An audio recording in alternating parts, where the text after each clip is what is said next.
Bonjour, vous regardez le vidéo du jour 6. Premièrement, je dois vous dire félicitations. Même si c'est pas terminé encore, il vous reste encore le jour 7 bien sûr, il faut que je vous félicite parce que c'est pas rien que vous êtes rendu à 6 jours sans manger. Il y a plusieurs gens au centre de détox qui font seulement un 3 jours ou un 5 jours. Alors le 7 jours, c'est le plus bénéfique bien sûr. Alors vous êtes rendu aux 6 jours, abandonnez pas. C'est de plus en plus facile de toute façon.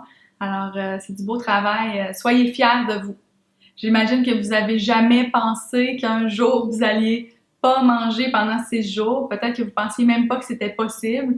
La plupart des gens pensent que c'est impossible de ne pas manger, de jeûner. Habituellement, au jour 6, durant les rencontres de groupe, les gens me demandent si ça peut commencer à être dangereux, si on peut avoir des carences pendant le jeûne. Ma réponse à ça, c'est si on fait un jeûne à l'eau, seulement de l'eau, ce qu'on ne fait pas à Home Detox, on peut jeûner pour une période de 2 mois sans avoir aucune carence. Ça, c'est si vous aviez commencé le jeûne sans aucune carence alimentaire. Donc, c'est pour ça que c'est important de faire un jeûne à l'eau avec un docteur. Il faut être supervisé. Je ne recommande pas à personne de faire un jeûne de plus de 3 jours sans supervision médicale. Alors, c'est très important. Sinon, un jeûne avec des jus ou avec des suppléments comme on fait, ça peut continuer durant des mois. Alors, inquiétez-vous pas. Habituellement aussi, au jour 6, les discussions commencent à tourner vers l'alimentation, vers la nourriture, parce que là, les gens commencent à penser à ce qu'ils vont manger la première journée quand on arrête le jeûne. Alors, on commence à parler d'alimentation plus saine, parce que vous savez, avant la détox, vous avez fait une préparation pour préparer le corps graduellement. Et ensuite, après la détox, il faut aussi y aller graduellement pour réintroduire la nourriture dans votre vie. Et là, on parle d'une alimentation saine, sans produits animaliers. Et quand on travaille dans un centre de détox, un bon centre, habituellement, l'alimentation saine, végétarienne ou végétalienne ou sans produits animaliers est mise de l'avant, est promue.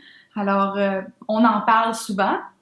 Les gens habituellement me posent pas mal toujours les mêmes questions. Alors, pourquoi les gens commencent à se demander après la détox et après avoir réintroduit la nourriture, est-ce que je devrais rester avec cette diète-là? Est-ce que je devrais continuer l'alimentation végétarienne?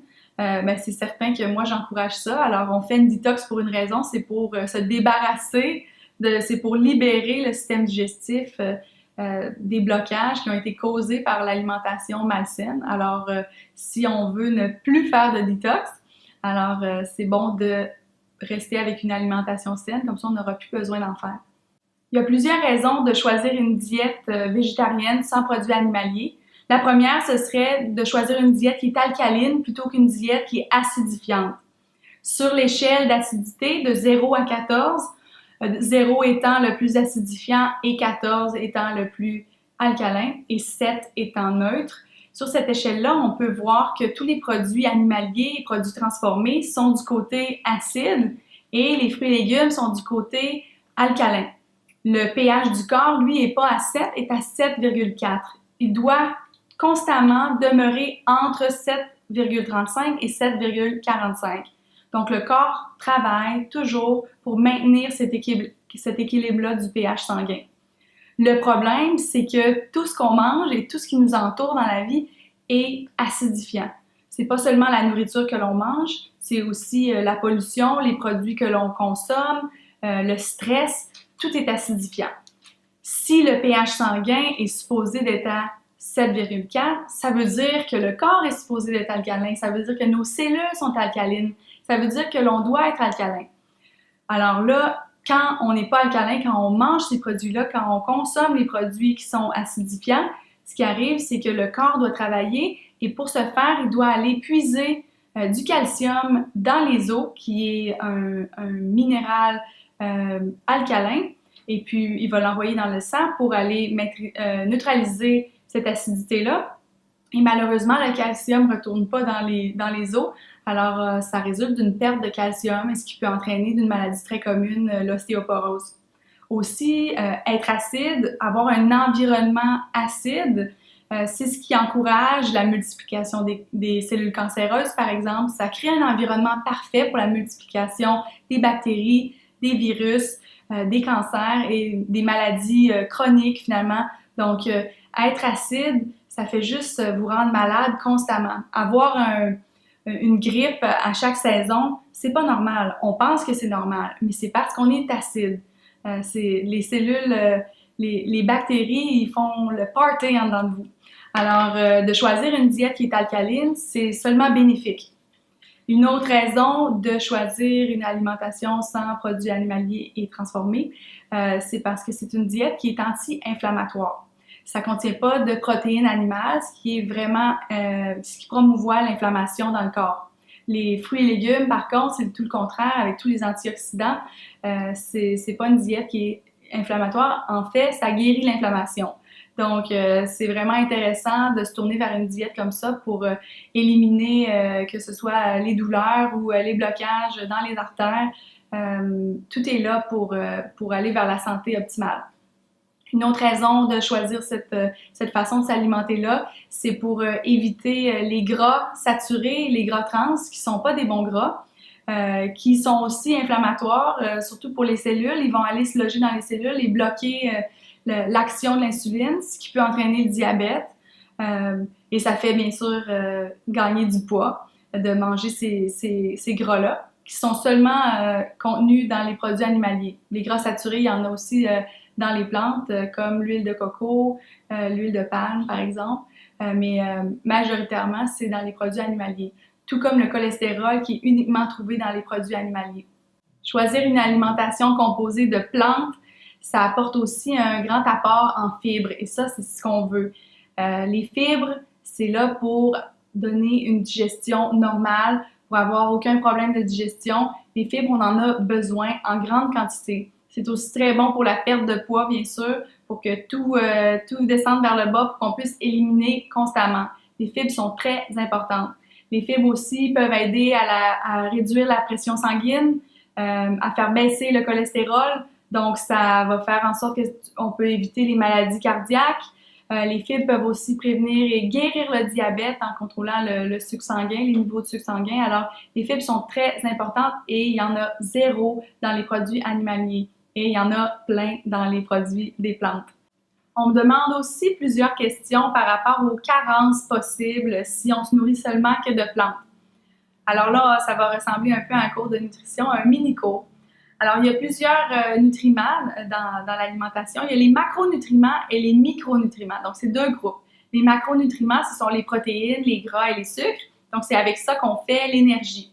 Et les micronutriments, on en a besoin en plus petite quantité, mais on en a besoin pour l'absorption des macronutriments. Donc, ce sont les vitamines et les minéraux. Donc, on va commencer par les protéines parce que c'est toujours la même question qui revient. Comment tu fais pour avoir des protéines? Alors, premièrement, les protéines, on en a besoin un tout petit peu dans notre alimentation. Aujourd'hui, on croit que les protéines, c'est ce dont on a le plus besoin et que si on n'en a pas assez, on va mourir sur le champ. La réalité, c'est qu'on a besoin de 0,8 g de protéines par kilo. Donc, c'est un peu moins que 0,4 par livre de votre poids corporel. Alors, c'est très peu. Donc, si vous pesez 130 livres, c'est moins que 50 g de protéines par jour. Alors, c'est vraiment pas beaucoup. Alors, les protéines, il y en a dans tous les aliments. Tous les aliments sont faits de protéines, animaux ou pas. Les protéines sont faites d'autre chose, sont faites d'acides aminés. Les acides aminés, c'est comme des blocs Lego. Ce sont les blocs Lego qui font les protéines.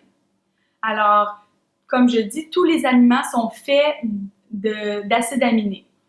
Il y a environ 20, ça dépend de à quelle école vous êtes allé ou quel livre vous lisez, mais il y a environ 20 acides aminés qui sont essentiels, dont 11 qui sont produits par le corps, qui sont faits naturellement par le corps. Donc, les 9 restants, il faut aller les chercher dans la nourriture absolument. Donc, on les appelle les acides aminés essentiels. Alors, par exemple, la viande, c'est un aliment qu'on appelle une protéine complète, donc ça comprend tous les acides aminés essentiels. Il y a des plantes, par contre, qui ne contiennent pas tous les acides aminés, donc on dit qu'ils sont des protéines incomplètes. Par contre, c'est pas toutes les plantes qui sont des protéines incomplètes. Certaines d'entre elles sont incomplètes, d'autres sont complètes. Par exemple, les légumes verts, les produits du soya, les légumineuses, les noix, les graines, ce sont des protéines complètes. De l'herbe, c'est de la protéine complète. Alors, l'herbe a tous les acides aminés. La vache broute l'herbe, mange l'herbe. Elle rassemble tous les acides aminés, elle les défait et elle fait de la protéine de vache. Alors, nous, on tue la vache, on mange la vache. Alors, on a la protéine de vache que l'on doit séparer, défaire, prendre tous les acides aminés et faire des protéines humaines. Alors, peu importe d'où proviennent les acides aminés, on fait nos propres protéines. Ça a été démontré scientifiquement qu'on n'a pas besoin de rassembler des aliments incomplets pour faire des protéines complètes. Ça a été démontré. Si on a une alimentation variée, donc on ne mange pas des salades de concombre 3 fois par jour, tous les jours. Alors si on a une alimentation variée composée de fruits, légumes, légumineuses, noix, graines, il n'y a pas de problème, on va avoir toutes nos protéines. D'ailleurs, dans notre vie courante, là, en 2016, on mange trop de protéines. On a dans l'idée qu'il faut en manger beaucoup, mais ce qui arrive, c'est qu'on en mange trop et il faut l'éliminer. C'est très acidifiant et ça fait travailler le foie, ça fait travailler les reins. Alors, c'est pas du tout une bonne idée de manger trop de protéines et de prendre des suppléments constamment. On pourrait se demander aussi si on peut avoir une carence en gras si on mange seulement que des plantes. Bon, on en a parlé tout à l'heure, les gras saturés, les gras trans, c'est pas bon. Alors, on en mange même, et le cholestérol, on n'en mange pas quand on est sur une diète composée de plantes. On mange des gras non saturés qui sont bénéfiques. Les gras non saturés, on les retrouve dans les noix, dans les graines, comme les graines de chia, les graines de chanvre, les graines de lin. Ça, c'est les fameux oméga 3. Vous en avez sûrement déjà entendu parler. Donc, ce sont les oméga 3 essentiels. Parce qu'on nous dit souvent qu'il faut prendre des huiles de poisson pour avoir des gras oméga 3. Alors, c'est pas vrai, ils sont pas essentiels. Il y a 3 sortes d'oméga 3, dont 2 qui viennent des poissons et une qui vient des plantes, les ALA. Et celles qui viennent des plantes, ce sont les essentiels parce que le corps n'est pas capable de les faire lui-même. Alors, on doit aller les chercher dans les plantes. Les 2 autres qui viennent des poissons, ceux-là, on peut les faire à partir de ceux qui viennent des plantes. Donc, c'est absolument essentiel d'aller chercher ces oméga 3 qui viennent des plantes. Donc, je répète, graines de lin, graines de chia. La meilleure source dans les noix, ce sont les noix de Grenoble et les graines de chanvre. On peut aussi retrouver les gras non saturés dans les huiles végétales. Je vous recommande dans les noix et les graines, pas plus qu'une poignée par jour, c'est bien assez. Ensuite, les carbs, on en a parlé dans d'autres vidéos. Les sucres, c'est le carburant naturel du corps. Ce sont des sucres naturels, bien sûr, non transformés. Je ne parle pas d'un sachet de sucre. Je parle de ce qui se trouve dans les fruits et légumes. Alors, ça devrait être la moitié de votre assiette au moins. Alors, est-ce qu'il peut y avoir des carences dans les micronutriments, donc les vitamines ou les minéraux? Bien sûr. Il peut y en avoir dans n'importe quelle diète. Peu importe ce que vous mangez, les carences sont possibles. Si vous ne faites pas attention à ce que vous mangez, les carences vont venir. Donc, les vitamines et minéraux, même s'ils sont requis en petite quantité, ils sont quand même très importants. Et d'ailleurs, ils fonctionnent ensemble. Ils travaillent ensemble. Si une vitamine est manquante, les autres ne savent pas trop quoi faire. Alors, c'est très important de faire attention à son alimentation et d'avoir une alimentation variée pour avoir tous les nutriments. Les questions qui viennent le plus souvent, la première, ce serait « Où prends-tu ton calcium? » Alors, depuis qu'on est petit, on nous dit « Buvez du lait, buvez-en beaucoup. » Et si vous n'en buvez pas, vos os vont casser en deux et vous allez mourir sur le champ, comme le problème de protéines finalement. Alors, c'est pas vrai. Chose qui est vraie, c'est que le lait contient du calcium. Ça, c'est vrai. Par contre, le lait est très riche en protéines animales et très riche en gras. Alors, comme on a dit tout à l'heure, c'est acidifiant pour le corps. Et quand c'est acide, le corps doit aller puiser le calcium dans les os. Alors on boit du lait et là on puise le calcium pour aller maîtriser, pour aller neutraliser l'acidité du sang. Alors ça en résulte une perte de calcium et ça peut entraîner l'ostéoporose. Les compagnies laitières vont vous dire buvez plus de lait, vous avez des problèmes d'ostéoporose. Alors c'est ce qui arrive, hein, c'est une roue qui tourne. On boit plus de lait, on perd plus de calcium et c'est une roue qui finit plus de finir finalement. Le lait, c'est vraiment pas la meilleure source de calcium. Les meilleures sources de calcium, ce sont les légumes verts. Alors, ils sont très riches en calcium. Les noix, les graines, les laits végétaux, alors tout ça, ce sont des vraiment bonnes sources de calcium. Quand on choisit une alimentation de plantes, végétarienne, végétalienne, s'il y a bien une chose dont on n'a pas à se soucier, c'est le calcium. Une autre possible carence, une autre question qui vient souvent, c'est le fer. Alors, bien sûr, le fer provient du sang des animaux. Il y a deux sortes de fer. Il y a le fer héminique qui vient des animaux et le fer non héminique qui vient majoritairement des plantes. Alors, le fer héminique, le problème, c'est que quand on en a trop dans le corps, c'est pas bon. Il nous en faut une petite quantité, mais quand ça dépasse, c'est pas bon, ça promouvoit la multiplication des cellules cancéreuses. Le fer non héminique, par contre, ne promouvoit pas la multiplication des cellules cancéreuses. Le problème avec le fer non héminique, c'est qu'il est moins bien absorbé que le fer héminique. Ce que les gens ne savent pas, c'est qu'il faut rajouter de la vitamine C avec le fer non héminique pour l'absorber correctement. Alors, quand vous mangez une salade, par exemple, mettez un filet de jus de citron ou s'il y a des piments verts ou du chou-fleur cru. Donc ça, ce sont des bonnes sources de vitamine C. Le persil serait une très bonne source. Donc, vous allez pouvoir absorber le calcium. Le fer, pardon. Ensuite, une autre question qui revient souvent, ce serait la vitamine D. Alors, la vitamine D, la meilleure source de vitamine D, savez-vous où elle est? Elle est dans le soleil.